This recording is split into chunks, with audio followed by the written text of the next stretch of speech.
everyone, Chef Seis here. This is Black Cod Part 2. I mistakenly forgot to add the cooking portion of it, so I'm going to do that. Thank you to one of my viewers for mentioning it to me. So this is the marinated black cod. This is a tail piece. This is already marinated in the miso marinade, which you saw in Part 1.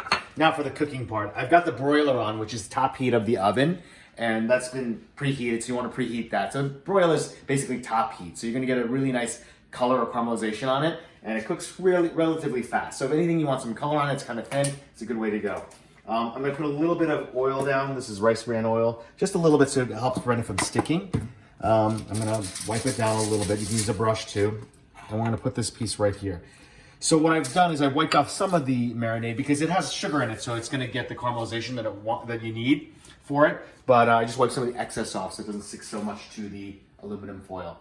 You can also do it in a pan. I recommend the broiler, but just same thing. I would probably use a nonstick so you don't have any problems with it sticking. And a little bit of oil, not too much, because black cod's kind of fat and the fat will come out, but you want it so it doesn't stick in the beginning. Get color on the presentation side first and then flip it back. So presentation side meaning the non-skin side, that helps. So I'm just gonna stick this in there and we'll give it real-time cooking.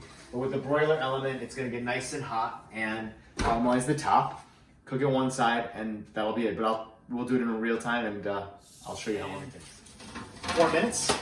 I've been checking it, but that's what it should look like. So it's a thinner piece, so it should take about 4 minutes. If it's a little thicker, you want to check it maybe 5 minutes or so, but you don't want it to burn, but you want that nice caramelization, so that's perfect. And see how it's just nice and caramelized, and that's it, that's cooked.